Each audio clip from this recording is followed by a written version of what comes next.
grew up in the church. Family went. For the last, it was always very difficult. Never felt wanted or alike, and began experimenting at a very young age, and so with young guys, and found pornography in middle school and began masturbating, and then just in my latter high school years through early on to college, I was constantly going to adult bookstores and giving myself over in situations. I never had a close relationship with my father, and I blamed everything on his destructive lifestyle.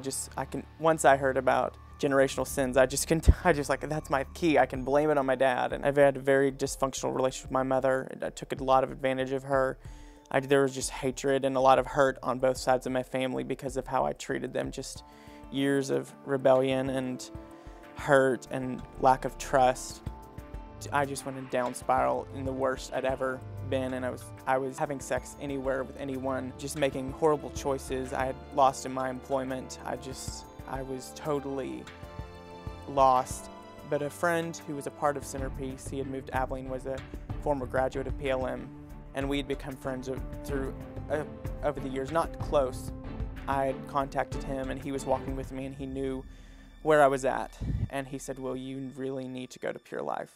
I saw his life, day-to-day life, and he was not ridden with sin and shame and guilt. And I'm like, Lord, I need that desperately. The Lord just got me here in a very quick period of time. When you arrive, you're full of every kind of emotion on earth. The Lord just made things simple. I was searching for deep things, and I couldn't even love people. There was deep bitterness and hatred, even to the men that were walking with me, deep jealousy, even in the ministry that I wanted to be a part of. And so the Lord just revealed Jesus simply through His Word. It was painful just to see that I couldn't even follow the simplest of the Lord's commands, which is the biggest, to love Him and to obey His Word. I would usually have my Bible in my car when I was in my sin. And if I was going to a park or to an adult bookstore or to a club, I would throw it in the back seat. And I had little regard for it. That's the thing that the Lord used to heal me, was His Word. His Word is operative and powerful and living. And I just had to believe that. And daily had to say, okay, your Word's operative. So in this area of my life where I'm bitter and I'm angry and I cannot love anyone, please do something. I associated with a gay man. I associated because I had those character traits. So I never believed God could change that, or that He wanted to. I grieved sometimes that I could not change, but He showed me in His kindness to hate it.